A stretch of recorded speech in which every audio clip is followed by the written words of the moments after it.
growth and comfort cannot coexist. That is a universal law.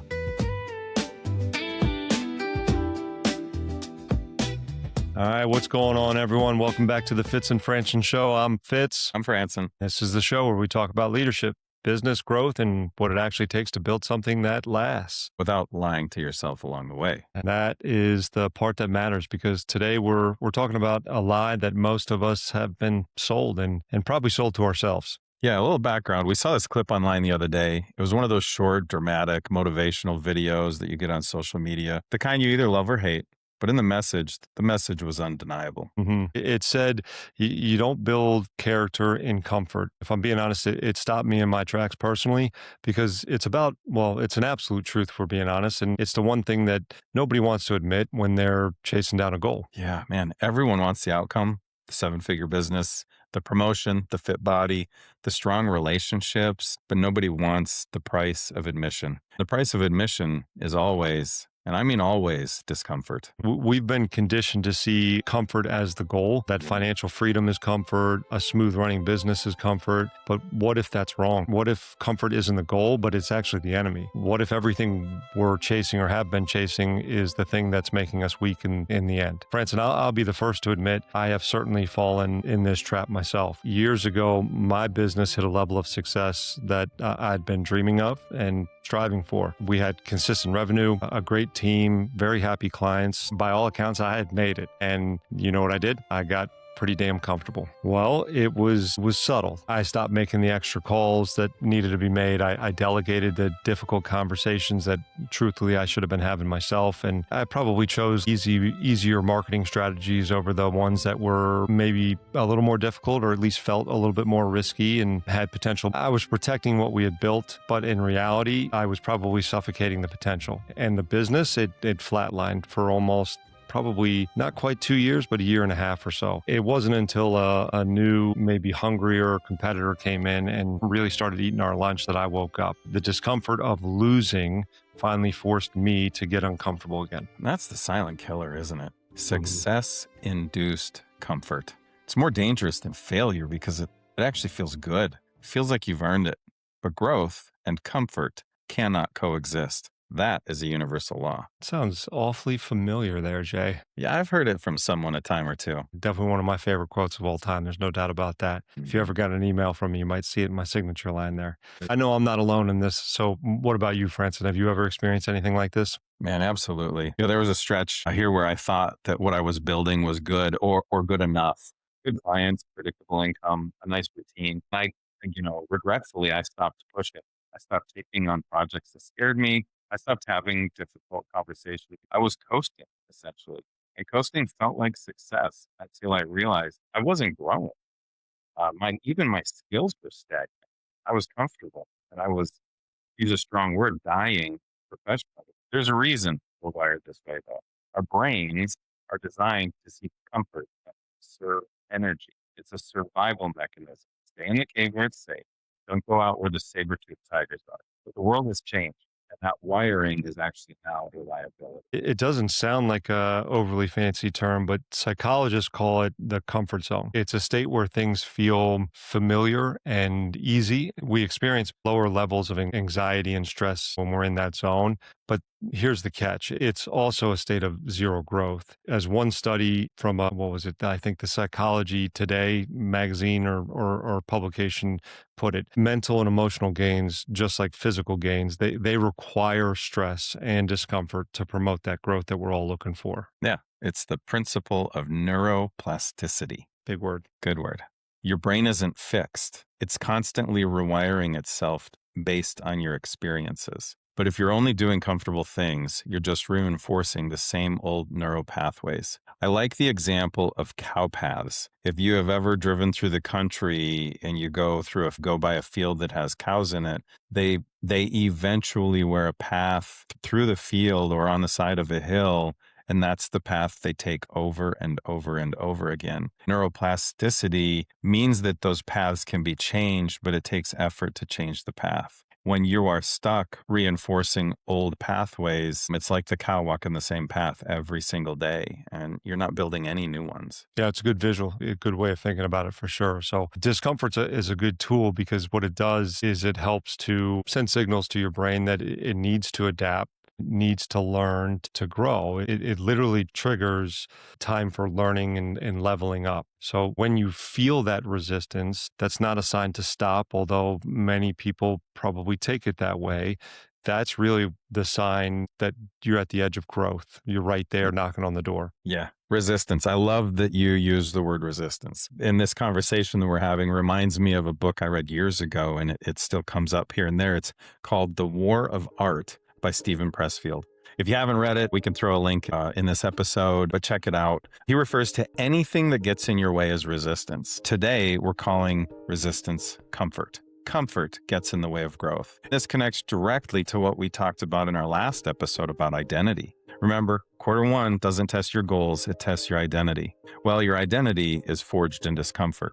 The person you become on the other side of a challenge is different from the person who went in. That's the whole point. We mentioned the clip that we saw earlier, and I love the metaphor from the video. There was a quote in there. I think it went something along the lines of, a challenge is like a forge shaping the steel in your character. Let's break that down because it's not just a cool phrase. It's really a process. First, you have the heat. This is the pressure, the challenge, the thing that makes you want to quit. It's a difficult client, the failing marketing campaign, the personal crisis, the conversation you've been avoiding. Without heat, the metal doesn't change. It stays rigid. Exactly. After the heat comes the hammering. This is the repetition, the discipline, the consistent effort, even when you're not seeing results, which happens constantly for us through these processes. It's making the calls, doing the reps, having those hard conversations day in and day out. Each strike of the hammer strengthens and shapes that steel into what we're hoping it becomes. And finally, you have the quenching. This is the rapid cooling, the recovery, the reflection. After the intensity of the heat and hammering, you plunge that steel into water. This is where the change is locked in. It's the weekend of rest after a brutal week, the post-mortem on a failed project. It's where you integrate the lessons. You can't stay in the fire forever. You can't be hammered forever. The recovery is just as important as the stress. That's really the true, forge of discomfort. Heat, hammer, quench, pressure, discipline, recovery. That's the true cycle of growth. And most people run from the heat, they avoid the hammering, and they skip the quenching. And they're left wondering why they're not getting any stronger or better. Yeah, it's almost like you are just choosing the heat, because heat will happen. The challenges will happen. But you have to lean into the hammering and the quenching. You can't skip any of those. Yeah, right. You gotta do the whole thing. The Stoics understood this over 2,000 years ago, and I am a huge fan of the Stoics. Marcus Aurelius, the emperor of Rome, deliberately slept on the ground and wore clothing as a young man. The crazy thing is he didn't have to. I mean, he was royalty. He could have chosen comfort, but he was building his inner fortress. Yeah, Seneca said something that really still resonates today. I wrote this down so that I'm still going to probably butcher it here, Franson, if I'm being honest, because it's got some kind of those big words and that old language in there. But what he said was, set aside a certain number of days during which you shall be content with the scantiest and cheapest fare, with coarse and rough dress, saying to yourself the while, is this the condition that I feared? It's a good quote. Yeah, it's a really good quote. What he was practicing was discomfort, so that when real hardship came, he was ready, he was prepared. And he entered the forge of discomfort on his own terms. One of the things I think about with this is, you and I have talked about this, I'm one of the crazy people that does the cold plunging in the morning. Mm-hmm. If I'm being honest, I don't know that I actually get any physical benefits out of it other than I'm old and it helps me from feeling the pain of working out when I do work out occasionally. But there is something about it, I think, that I get out of it, of forcing myself to do hard things and knowing that I've started my day by doing a hard thing, right? But I think it goes right in line with this of, by putting myself in there on my own terms, I know that when something kind of punches me in the face, I'm ready to go because I've already conquered my own thing that day as well too. So again, really cool quote, and glad I didn't butcher it because I wrote it down. Yeah, that was good. Yeah, my wife was talking to somebody that she just had tremendous respect for, and she was sharing some of the fires that she was in. And for her, there was a kind of the conversation was around fear. The person she was talking to said, the best way to solve this is when you feel fear, just face it. And that's kind of in this example of the fire. When you feel the heat, lean into it and understand that it's going to be shaping you. So we do talk about business on this podcast occasionally. And so if you want to see what happens to a business that worships comfort, look no further than Kodak. A lot of you guys probably haven't actually seen a physical camera in like a decade, but years ago, 1975, a Kodak engineer invented the first digital camera. Crazy to think that that was like 50 years ago. Hmm. And really, if we can really visualize the level of technology at that time, they literally had the future in their hands. But what did they do? Oh, they buried it. Why? Because it was uncomfortable. It honestly, I think really because what it did was it threatened their, incredibly profitable business. They were so comfortable being the kings of film that they refused to step into the discomfort of a new and at that time uncertain technology. They chose comfort over character, and at the end of the day, it cost them everything. And I think it was roughly 2012. Sound about right? They Yeah. filed bankruptcy. Yeah. And Blockbuster did the same thing. If you guys remember Blockbuster, I remember late fees. Mm. They had the chance to buy Netflix for 50 million. I know we're talking in huge numbers, but that would have been such a deal back in 2000. They actually laughed Netflix out of the room. They were comfortable with their late fees and brick and mortar stores, and that comfort ended up being their death sentence. When we were looking up examples of this, I had to laugh. For instance, I found Nokia was a good example of this one too. I actually still have my Nokia phone up in our attic. I wonder if I turned it on, if I could still play Snake on it. But Nokia was a good example of it. I don't know if you remember this or not, but they once controlled 40% of the mobile phone market. Yeah. They were the undisputed kings of that industry. And when the smartphone revolution came, they hesitated. They were very comfortable with their existing product line. And by the time they tried to adapt, it was too late. Yeah. They sold their mobile division to Microsoft. I think it was around that same time frame. Kodak went under, so it was like 2014-ish timeframe. Yeah. And we've seen a lot of tech upheavals in the last 2 decades. And so we watched a lot of businesses rise and fall. The lesson is clear, actually, in business. If you're not deliberately seeking discomfort, you are dying. You just don't know it yet. Mm-hmm. Yeah.